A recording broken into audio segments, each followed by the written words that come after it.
The 2019 presidential elections may have come and gone, but not with its attendant challenges.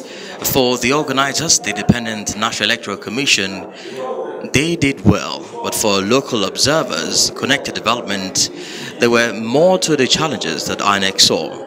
A part of what they did was to deploy 5,000 observers on the field, and they came up with different results. Now, they also were the group that monitored what happened in the case of underage voting in Taraba State, which INEC actually denied knowing of any such case. INEC's complete autonomy must be strengthened to ensure it provides more effective and objective electoral process. INEC must develop result management process using competent and secure technology and must provide a more conducive environment for collating results in regions. There should be policies and regulation guiding campaign finance to ensure accountability of political candidates, and also legal means should be introduced to address abuse of state resources. Connected development is not the only local observers that have come up with recommendations after the presidential and parliamentary elections.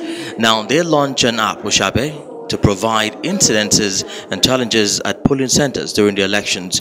And part of what they came up with was INEC had serious challenges with logistics, which resulted in delayed voting and arrival of materials.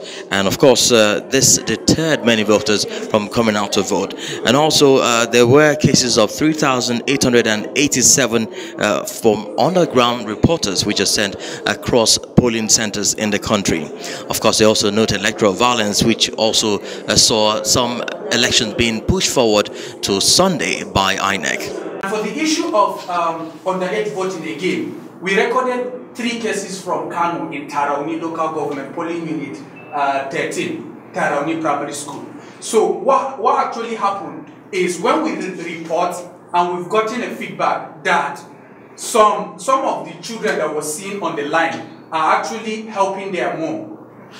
You understand? Because the mom cannot stand on the line, so they are helping her. INEC will be holding the gubernatorial elections come March 9, and there have been several recommendations from observers, both domestic and international. For connected development, I have with me the Chief Executive, and he'll be telling us some of the things he would like INEC to change preparing for the gubernatorial elections. I think that as much as we focus more on INEC, I won't want to dwell around security issues and party agent issues, because what we have found that is during the presidential and National Assembly elections, a lot of party agents that were deployed by party loyalists were not adequately trained. They don't understand even the guidelines of INEC. And it also shows that parties did not sensitize the public on how to cast their ballot for their own political party.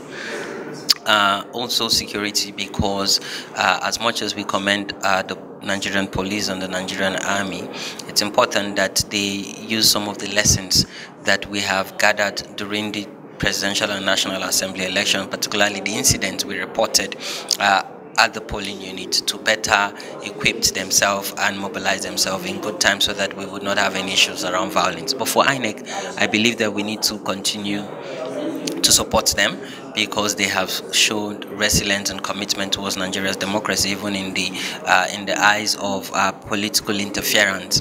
That they stood strong. Well, just like you noticed, we recorded the lowest turnout of voters in the history of Nigeria's election. Would you say the postponement played a big role in this, and perhaps may affect the next election, which is on March 9? Yes, the postponement played a huge role on the turnout, but I believe that we have adequate time to sensitize people and mobilize people to come out to cast their ballot on March 9th. And March 9th election is very important because it's connected to the grassroots.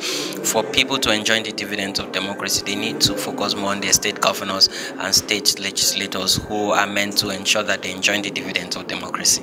Thank you so much for speaking with us. Pleasure. Well, March 9 is the day to watch out, as INEC will be holding the gubernatorial elections. This time around, observers indeed will be watching as usual and hoping that INEC will not repeat some of the mistakes it made in the presidential and parliamentary elections. I am Itogi Mo, reporting for Rootstv Nigeria.